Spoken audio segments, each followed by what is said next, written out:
Awesome. Awesome. Hey, everybody. Whitney, you go first, please. Oh, yeah. Okay. Well, thanks again for playing my pump up jam. That's my karaoke go to. Hi, everyone. I'm Whitney Sieck, and I've led sales and revenue enablement functions at iSIMS, Greenhouse, and Outreach. And now I'm running Enablement Enthusiast, which is a consulting firm that actually started as a pandemic passion project, evolved into a side hustle, and now is a full time consultancy over the last 2.5 years. And my mission is to elevate the enablement function. And I do that through individual coaching, team coaching, advising, and working with our tech vendors. So I'm excited to be here today. Craig, over to you. Yeah, Craig Simons. I'm Director of Growth at Allego, a modern revenue enablement company. And I am also the curator of EnableMinutes, which is a new short form, 60 seconds or less video brand everywhere you do social media for enablement practitioners and revenue team leaders. And we're getting a sense as to where people are located in their organization. Do we want to share the results of that poll? It's always good to understand who the audience is so we can tailor the discussion appropriately. All right, I'm going to hit share results. Yeah, 62% enablement. That's fantastic. 20% sales leaders, 15% individual contributors. No marketers. I am alone. That's okay. Oh, And then you can carry it. I'll carry it. Yeah. No, but it is helpful to know because I can definitely speak to things from the marketing side, especially when we get into some of the collaboration and kind of the full revenue team outlook. So that's really helpful to know. And we're going to be pretty light on slides. We're going to bring up some slides now and again, but it's pretty much going to be very interactive. We want to keep the chat active. Please ask questions throughout, and Whitney and I will do our best to keep an eye on that and answer them as they come up. So let's jump in. So let's talk a little bit, Whitney, about what's happening right now. What's the current state of enablement? And obviously, I think like the headline has to be a lot of people have been losing their jobs, and there's a lot of enablers out there looking for work, and then there's a lot of nervous enablers wondering about what's next, and then how did we get here, and how do we fix it? Yeah, huge question. So let's break it down into a few different areas. I think it's rocky right now, and that shouldn't come as a surprise to anyone on this call. The weird thing is you see a lot of jobs opening up and companies that are still hiring, and then you see companies that are still going through RIFs, reductions in force, or even having their first reduction in force. And so I'm calling this a rebuilding year, which I'm used to those, not only being an enablement, but also being a Tennessee Volunteer fan who was there during the Philip Fulmer and Pat Summitt era. So it is a tough time out there for enablers, and it's been really challenging to see my friends in the industry have these really tough changes and abrupt changes to their roles. Do you see enablement being viewed by executives as like a cost center, something that's not really directly tied to the company's revenue? Yeah, I think that's been a phrase that's used quite often since the dawn of time within enablement. And it's because quite literally back in the day, it was a cost center. Like we used to charge back and have a service model within the business in order to gain internal revenue to support the programs. And so I think it's still called that now because finance is still looking at budget and seeing like high level spends for tech and personnel and training vendors and methodology investments, and they aren't clear on the returns from it. I also think it's because CROs don't always challenge enablement leaders to be budget owners in the truest sense. I work with the Enablement Squad's Leadership Lounge, where it's all enablement leaders that have teams of at least 2 or more. And most of them own disparate enablement budgets, meaning that they still fall under revenue leaders and they don't own their own consolidated budget. And so that actually pulls back and makes the team a lot less strategic, and they have a lot less ownership and clarity around the investments being made. And so I think that's when that's being looked at in a silo on its own in a bubble from people who don't understand and see the tangible results, I can see why that is still a phrase that's being used. And I want to hit on something. Obviously, May is Mental Health Awareness Month. And I've been thinking a lot about this topic as it relates to sales, but I think a lot of what we'll talk about now is transcends just sales. But in this type of an economic backdrop, I think people are generally more anxious than they have been. Even top performers, maybe for the first time in their careers, are thinking about their own job security. There's a lot of people questioning, am I adding enough value? Am I good enough? There's some imposter syndrome going on. What are you hearing and seeing out there from a mental health perspective? And then what can we do about it? Yeah, totally. This is something that I've shined a light on recently because I did a poll with my Instagram audience, which is very small. It's like 1,000 people, but it's very niche. Like it is only enablement pros. And I found that 43% said that they were really struggling with imposter syndrome and 38% were really struggling with burnout. And so when you think about those and how that impacts our mental health, whether you're in the role or you've been part of a reduction in force, like these are common things that enablement practitioners have to deal with on a regular basis. And a lot of it comes from like our people pleaser tendencies or our perfectionist tendencies, because you're right. A lot of enablement pros are top performers or they're culture champions. And so to feel like they aren't valued causes a lot of folks to take a step back and like question their own worth. And I think what we can do about it is be more open in how we're feeling and sharing that with each other, because there's a lot of band-aid solutions that you can do to like help with how you're feeling, but you've got to step back and stop being your own worst critic. And I think that we can all as a community support each other through that initiative. A great question from Brendan, I believe, and I'm going to table that one because we are going to get to aligning stakeholders and different business partners in a little bit later. But just to add a little bit around mental health, Jeff Risley's Sales Health Alliance, they had a recent study that said 63% of sellers are struggling with mental health issues. Yeah. And that kind of blew me away. I think that's up from 42% just 2 years ago. I think how many people are virtual? It doesn't help, right? I mean, I love working from home, but I can tell you, not having a commute and not having a separation between my personal life and my work life has probably had some negative effects. It's really hard to separate it and maintain balance in this environment. Also, a lot of people have lost resources, but the goals haven't changed. Right. And they haven't de-scoped to keep pace with the reduction in resources. So effectively, people have been, the new term is quiet hiring, right? Instead of quiet quitting, people are effectively being hired for new responsibilities without any formal, pay raise or promotion. And that creates a lot of additional stress as well. Yeah, absolutely. And I mean, the market's tough for everyone. So it's tough for the buyers too. So that makes the seller's job even harder to, overcome those objections when there's so much uncertainty, which causes so much fear in general. So yeah, it's a tough time for the go-to-market world in general. All right. So let's do a quick poll. Speaking of, less resources, Savannah, if we can launch the next poll, I'm curious from our attendees here, what best describes their enablement this year in terms of resources and goals? I'm very curious about.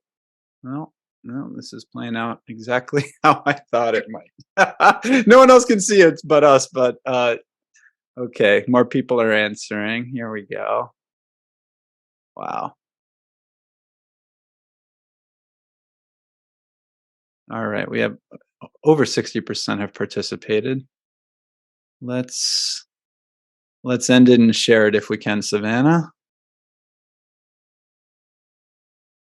All right, 64% less resources, higher goals. 27% more resources, same or higher goals. Okay. 9% less resources, same goals, right? So that's 73% that have less resources and either equal or higher goals. I mean, that's a problem. I mean, unless there was this massive inefficiency, right, which really is very rare in enablement. It's just not really the persona. It's a problem. Yeah, I mean, I don't know. I saw some, trends going when we were in growth modes as organizations that companies were seeing the value of enablement and creating early investment, which meant that teams got relatively large in size. So that has happened at some organizations. But yeah, I'm not surprised by these poll results. I think that's the definition of the cliche we're hearing the most right now, which is do more with less, right? Higher goals, less resources. Yeah, and I cringe and eye roll at the term, and I think you have a different take on this, but perhaps they come from the same place. But just knowing enablers, they're type A personality, and they're always thinking about efficiencies and trying to do things, without excess. And granted, maybe some teams got a little large, and that's fair. But the term "do more with less," it feels like it has this implication that we were doing more with, like, just having these parties of excess, just like throwing money around, down the drain, which is so not the case. So I don't know. Like, I find that term just kind of falls on, like, my own deaf ears.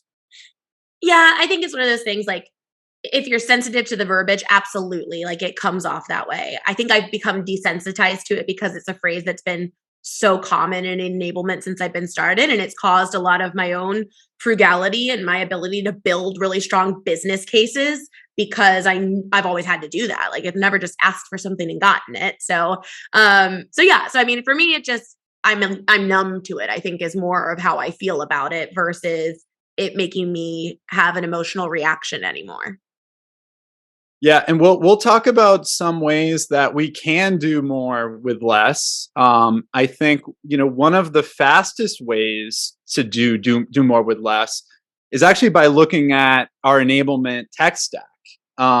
Because if you're able to increase adoption, and we know the adoption of sales technology has been a challenge for a long time, and one of the reasons is that there's too many tools, and we've spent money on too many tools, and we've created some disjointed experiences for sellers. And if it is not super easy and super intuitive, and if things aren't integrated with each other, sellers aren't going to use them. Mhm. So companies that have some of these technology challenges actually have a pretty significant opportunity in front of them, that by consolidating some of these tools might be able to drive adoption up and lower cost at the same time. So you can get more productivity for less money. And that's going to be a really efficient way to show executives that you're doing more with less. Of course, there's other ways as well. What kind of tech trends are you seeing out there, Whitney? Oh yeah, you've nailed it. I mean, a lot of companies are moving from a single product to a platform play to help, say you can consolidate with a single tool versus having these 5 tools in place. And so I see that as a common trend. I think that's a step in the right direction. Like I'm excited about some of these platform plays.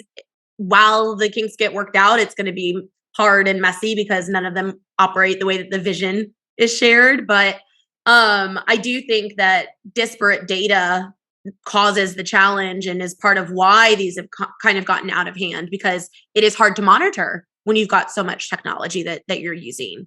And so when COVID happened, I think that's when we felt like the big an even bigger tech boom than what we were already experiencing. And now we got to clean up shop a little bit and make sure that we're using the tools that we have and that we've got a strategy in place to optimize that technology.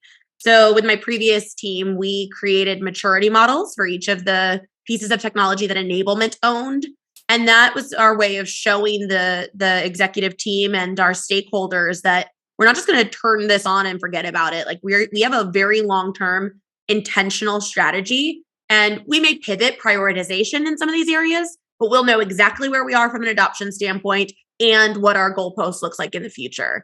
And so I think that built a lot of confidence that when we made those types of investments, we had a clear strategy and plan for like 3 to 5 year goals around how to optimize that tool.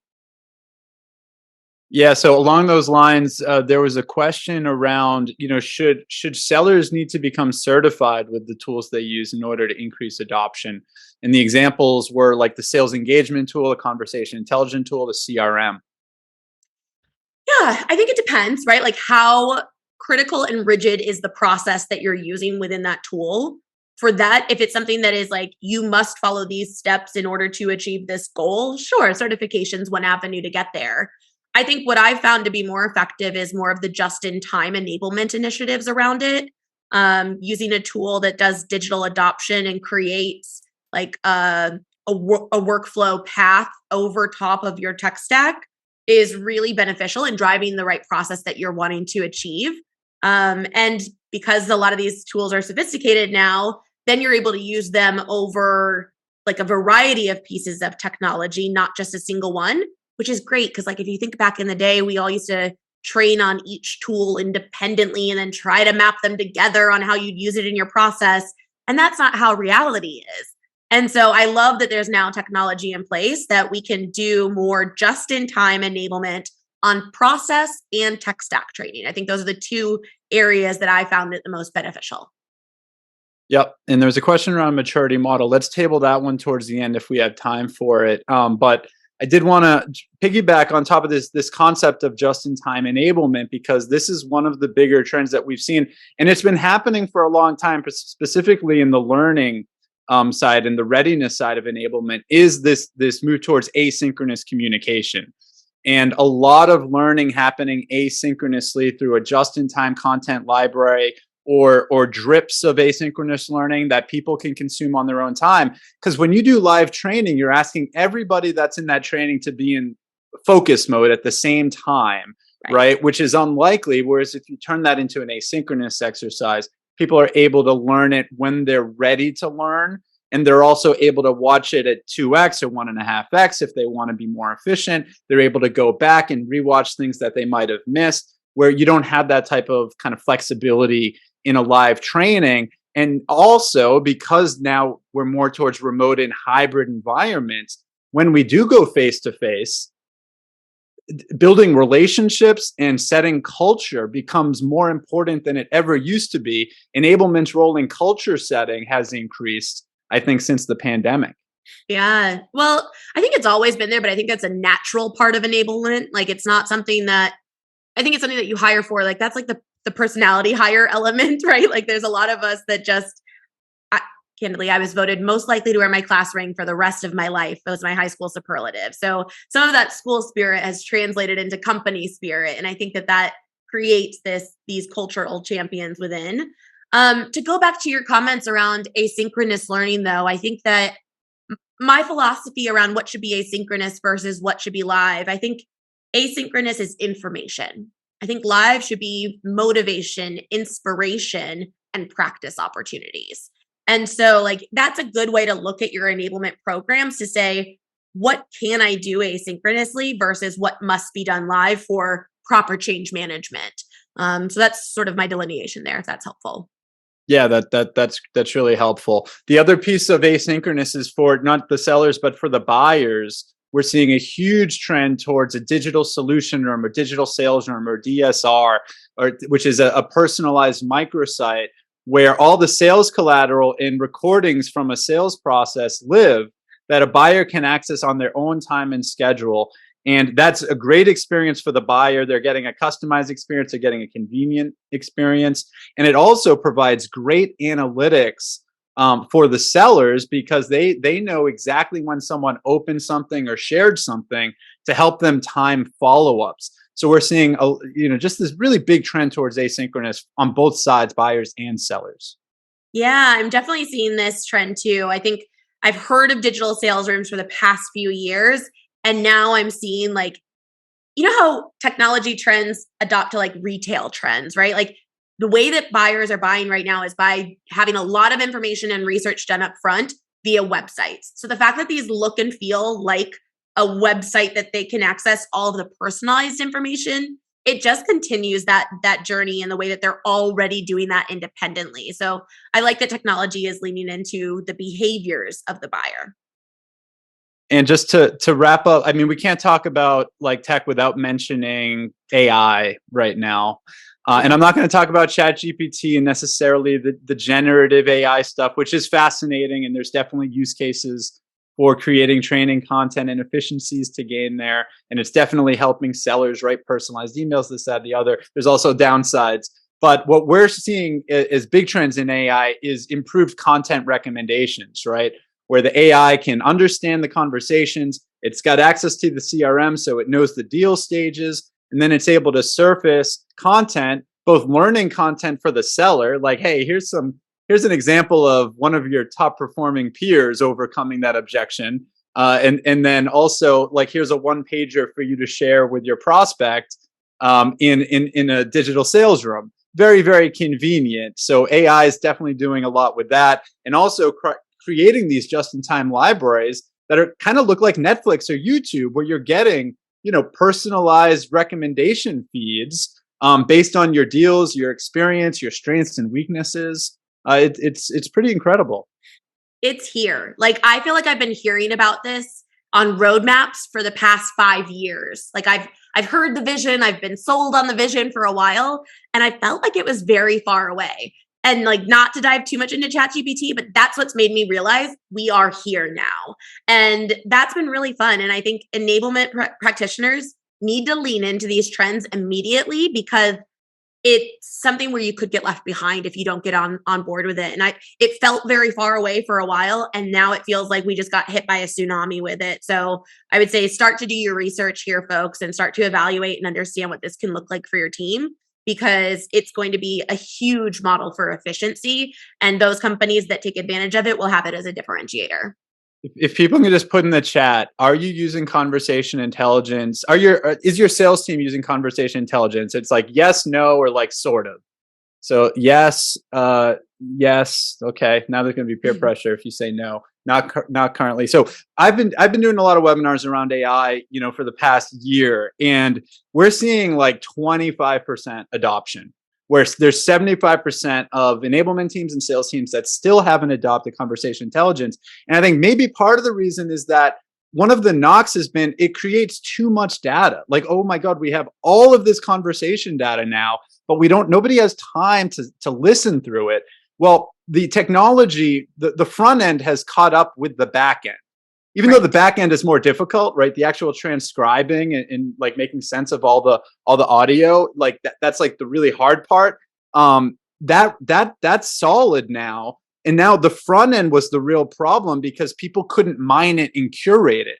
Well, now the front end, you can type in a competitor, a topic, an objection, and it's going to comb through all that data and then almost like give you highlight reels of your sales team. Like, there is no better way to stay on the pulse of what your sellers are saying, and also not just what your sellers are saying, but what your prospects are saying. Like, there's no better way to understand the voice of the prospect and optimize your messaging than by listening to game tape. Yeah, there used to be like so many points of interaction with conversational intelligence as it was learning, like as it was going through that machine learning phase. And that put a lot of onus on reps and on the managers who already have a lot on their plate. And so I love that now it's getting more sophisticated in that it is able to surface some of the trends for us versus us having to dig it out. For example, like having to put hashtag product feedback, right? So that the product team could get feedback directly from the voice of the customer. Super important. But not having to take that extra step to put that hashtag, woo, like that's game changer. What the heck was Gartner thinking with this one, Whitney? Oh gosh. I mean, no, I get what they were thinking. It just was poorly timed without clarity in the title. So y'all, this was a hot spot for me. When Gartner released their report saying that enablement budgets were increasing, at the same time, I was constantly seeing my news feed filled with reductions in force. It just felt like this tone deaf moment. But what they're saying is that there's going to be a huge shift in technology spend, right? And from that means that the way that we look at enablement teams, how they're structured, how we've operated, what our operating rhythms look like, and the responsibilities that we've had to take on, that's going to shift over time. And so I'm excited to see what this evolution brings with how we can leverage technology to do that. Awesome. All right, let's move into the conversation around revenue enablement, which is perceived by some to be something of a rebrand, but really just the same thing. And we can debate that a little bit. But I mean, I think it's fair to say that there is a more holistic view of what sales enablement is responsible for that's happening here. I don't know if this is really new though, but I mean, talk to me about what you think revenue enablement is and what's really changed. Yeah. Well, let's talk about like the evolution of enablement in general, right? It started as training. Sales training was really that genesis, and then started taking on more and more responsibilities and deliverables and strategies around using technology in the sales process and methodology and customer journey mapping and things like that.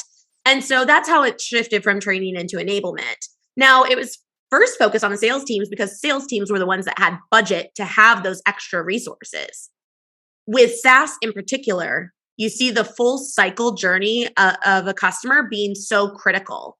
And so that is where it's expanded beyond sales into the post-sales team, professional services, customer success, solutions consultants, support, all of them having an impact on user adoption and creating evangelists for the tool, as well as retention.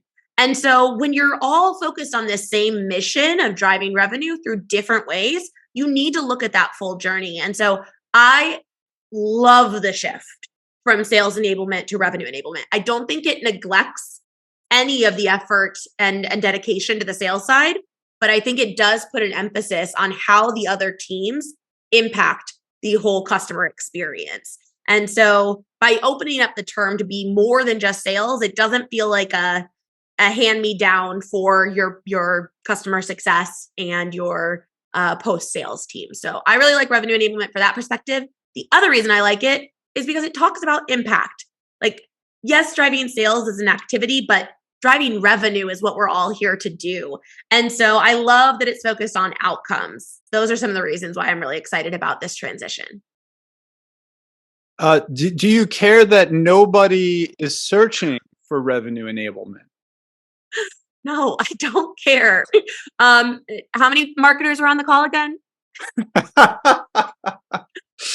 Well, I guess it just depends on like how you're interpreting the word revenue. Because to me, like sales is revenue. Like I don't like the term sales enablement to me isn't describing the function; it's describing the dollars. So like sales creates revenue, and so by enabling sales, you're enabling revenue. So to me, it feels like a rebrand. Like to me, I think like we've always approached at Allego, we've approached it holistically. But I guess this does help make it more official or concrete, maybe. Well, sure. Like sales is an action, revenue is an outcome, right? And so if we're going to challenge our enablement teams to attach to outcomes, put it in the name and make that part of the goals and be really crystal clear around that dashboard of how you're impacting it, which is hard to do in enablement because of disparate data sources, disparate tech stacks. You have to really be able to draw a clear correlation story from your training initiative to the way that the field has retained that information, to the actions and behaviors that have changed, then to the leading indicators of activity metrics, and ultimately to revenue. And so if you try to skip all those steps in between and say, we did this training, we impacted the revenue, like that's not gonna fly. That's not gonna sell your executive team on the impact. But if you're able to really create this comprehensive, cohesive correlation story, that can be really, really powerful. Savannah, can we launch? Or actually, sorry, this was going to be in the chat, so I don't need Savannah for this. But where does enablement roll up in your organization? You can put sales, marketing, ops. You can put a title in there. But just kind of curious. So sales. Marketing, sales, commercial ops, CRO, but within sales ops, sales ops, or sales and ops. Looks like a hybrid. Interesting. Okay. So decent mix. Just one marketing, mostly sales, but definitely some ops in there as well. Where do you think it should roll up? And I'm sure the answer is, well, it depends. But what are your thoughts around where it belongs in an org typically? My favorite spot for enablement to belong is right under the chief revenue officer.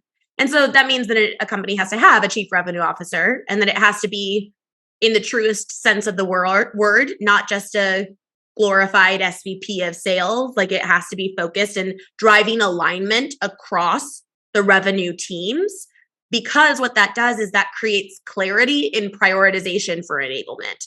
And you're attaching yourselves to the highest priority items, versus when all of those orgs are separate, you become attached to a variety of different perspectives.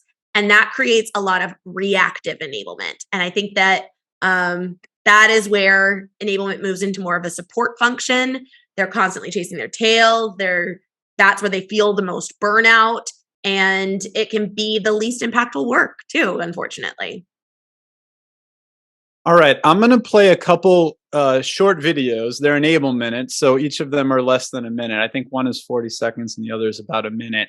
And it talks about some of the new responsibilities that sellers and therefore enablers need to be thinking about in this more revenue enablement, or as we've been talking a lot about, more collaborative, right, including other functions across the revenue team environment. So here's Allego's founder and CEO, Yu-Chun Lee. And let me just share the screen. And if the volume is not working, please let me know in the chat, but hopefully this will play nicely. If you roll forward this assumption that pack hunting and collaborative selling is really the answer in the future, you're going to have to ask yourself, who are the best sellers? What's the definition of the best sellers? In that new world, the definition of best sellers are not just those that hit their quota. That's just an entrance to the game, if you will. To win the game, to be the best seller, the apex seller, you have to be someone that can contribute, coach, and bring the entire team up. In this new world, what the definition of best seller is no longer enough to hit your quota. You got to be able to be somebody who can help and coach and mentor and bring the best ideas to the entire organization. Those will be the ones that will be successful in the future.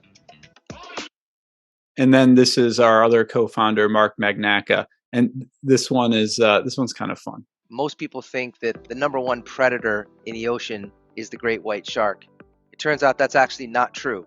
The actual apex predator in the ocean is the killer whale. The thing that the orca whale can do that the great white shark doesn't do is hunt as a team. They only hunt as a team.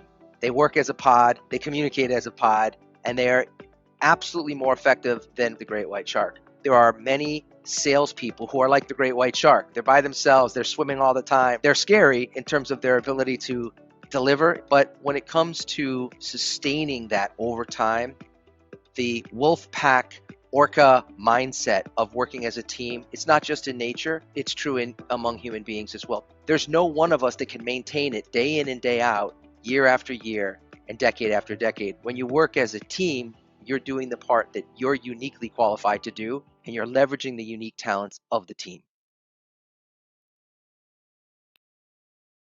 Yeah, so I really like those videos because I feel like there's been a fundamental shift away from this lone wolf mentality. Not to say that lone wolf selling is extinct, and there's some lone wolves that are top performers, and that's who they are, and we're probably not in our interest to change those folks.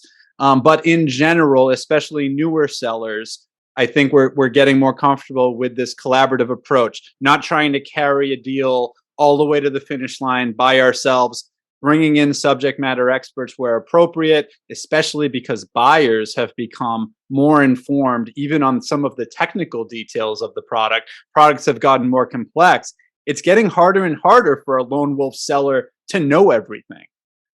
So being able to rely on the team is important. Also, with tools like conversation intelligence and collaboration tools now, top performers can now have official responsibility for helping to raise B players and help them become A players, whether that's through mentoring or listening to some of their calls through conversational intelligence, or sharing examples of what good looks like. We know that is one of the most effective ways that sellers want to learn is from their peers, especially their top performing peers. They have the most credibility We're going to talk a little bit more about that in a second when we talk about sales and marketing alignment.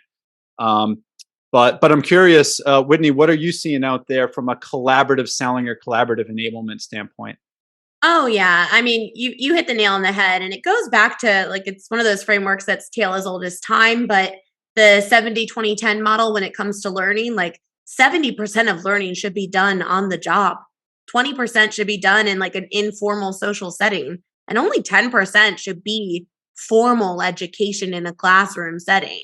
And so when you're building enablement, you need to set up structures that support that type of peer-to-peer knowledge transfer. So I think you hit the nail on the head, Craig.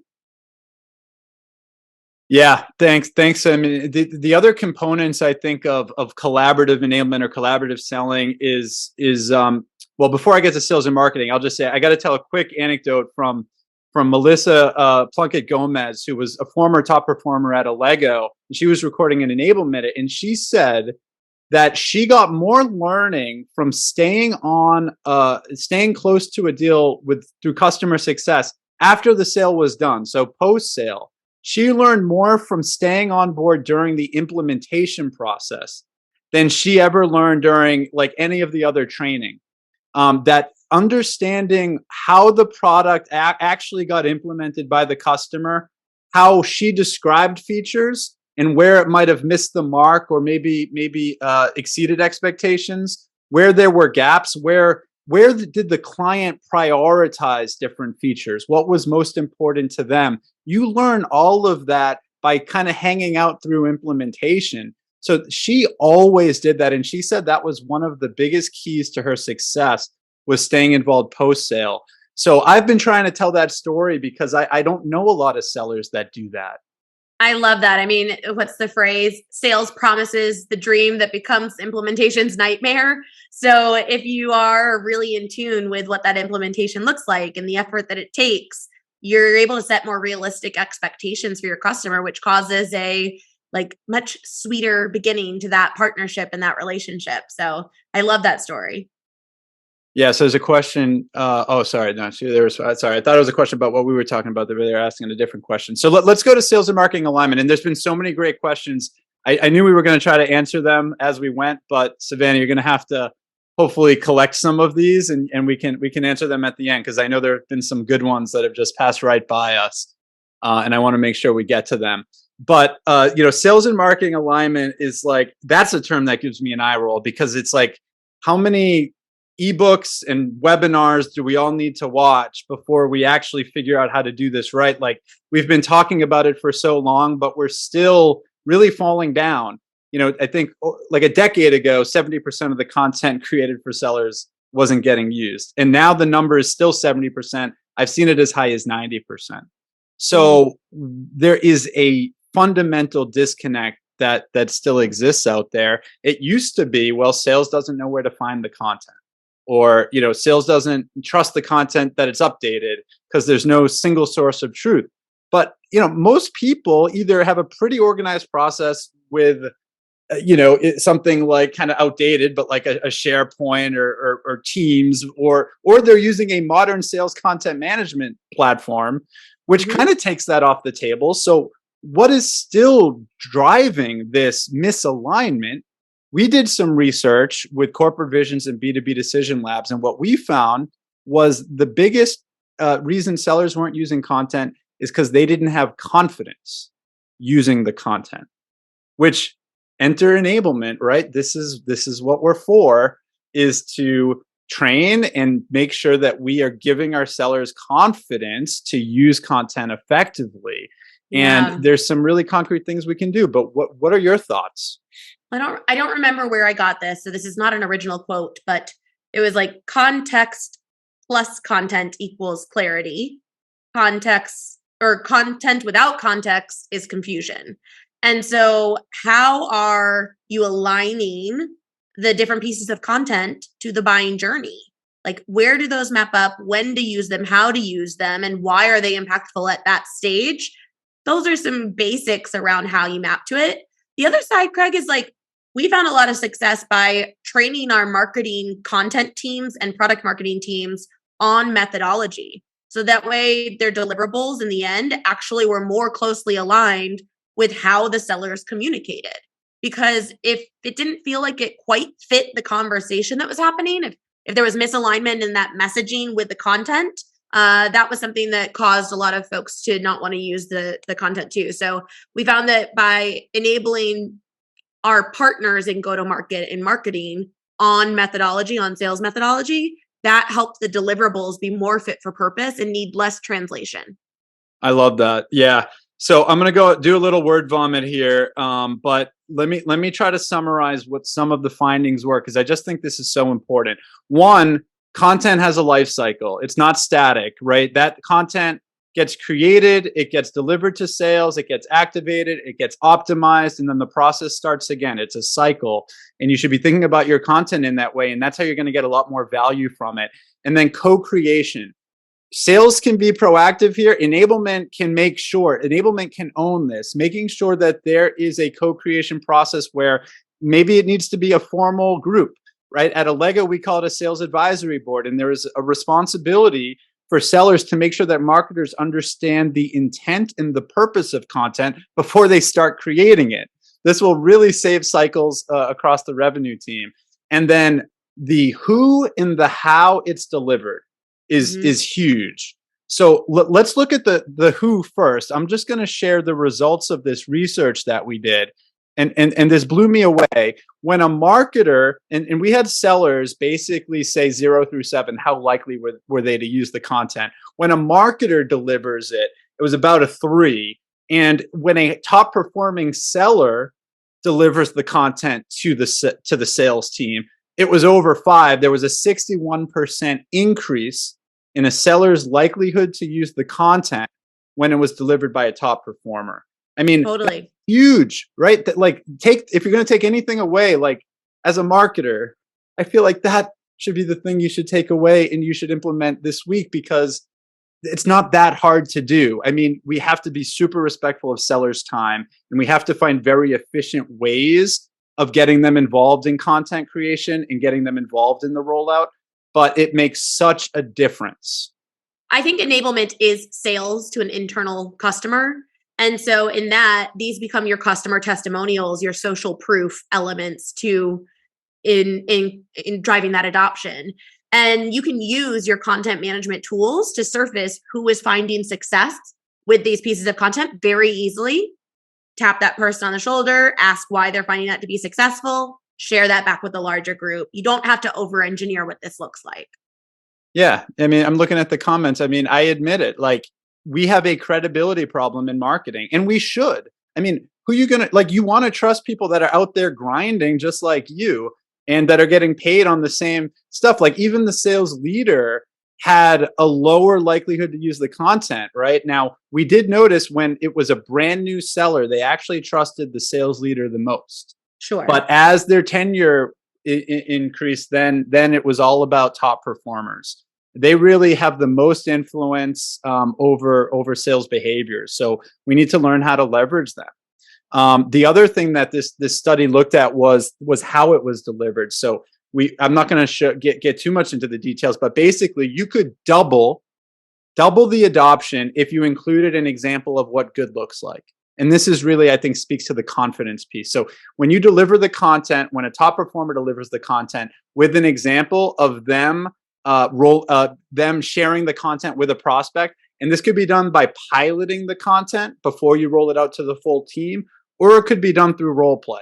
I think if you're able to pilot it, that has even more credibility. But if you need to do this through role play, that's fine. But them being able to watch a top performer deliver the content to a prospect or a customer is huge. And it makes such a difference for them, basically being able to take bits and pieces and make it their own and deliver it themselves.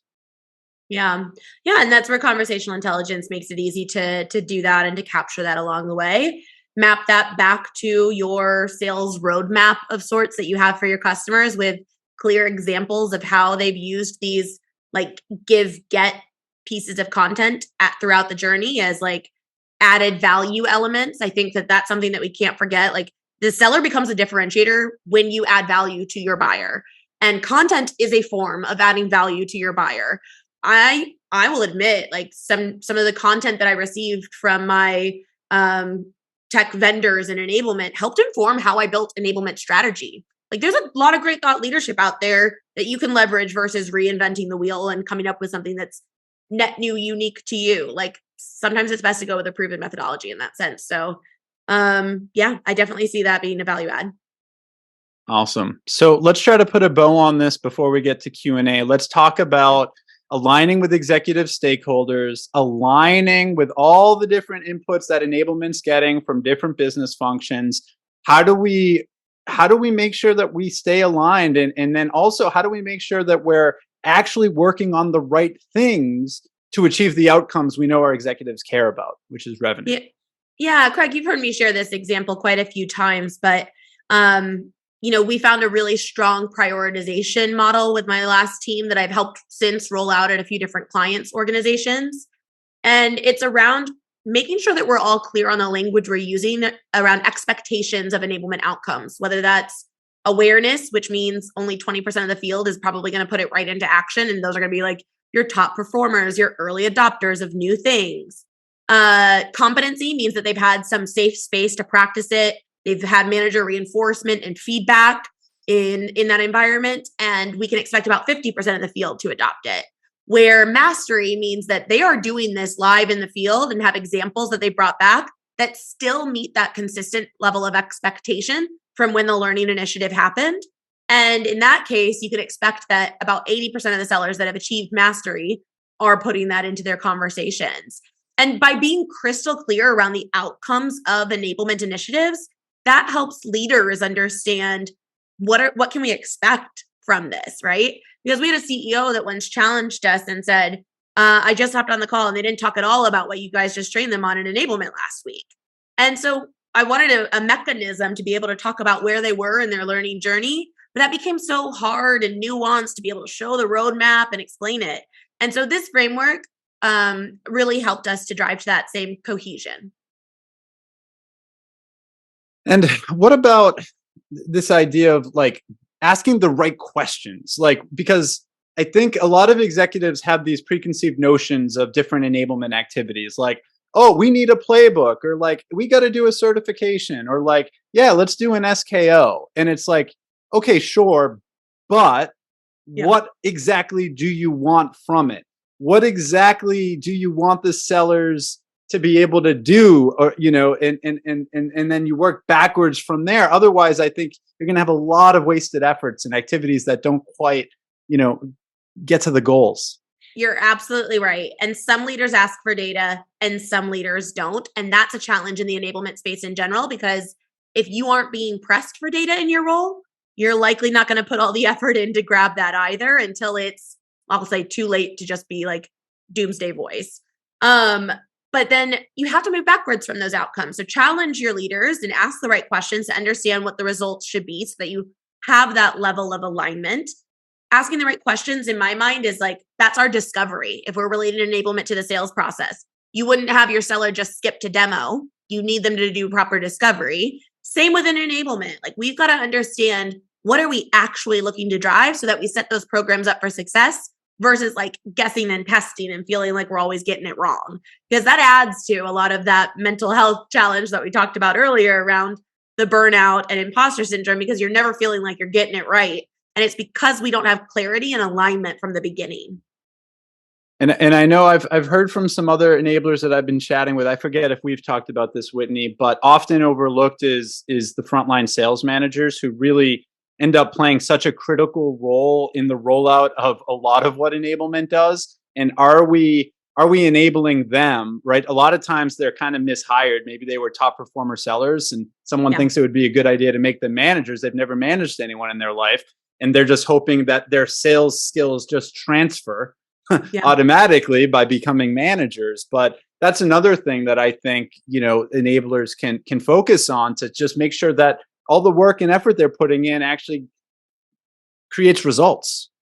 Totally. The frontline manager is one of the most critical roles in knowledge transfer.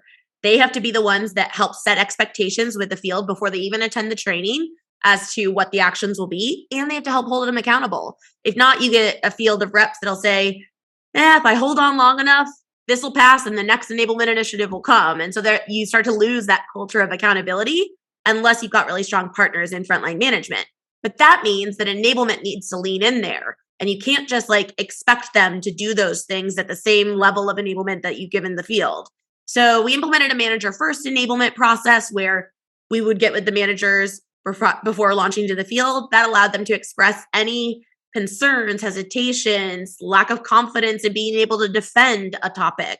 And so that allowed us to create what we called meeting in a box, which was manager reinforcement tools, objection handling even for their teams on how to defend these changes that were happening in the business. So yeah, the manager role is critical. All right, and I think that's pretty much it. I think we can get into questions after some shameless plugs. Whitney and I would love to continue the conversation with you. So please, there's a QR code. You can just search for us on LinkedIn. We'd love to connect with you and keep the conversation going. And Whitney, what is your TikTok handle? Because I believe you are officially the queen enabler on TikTok. Oh gosh. So it's at Enablement Enthusiast on both TikTok and Instagram. And Instagram. There you go.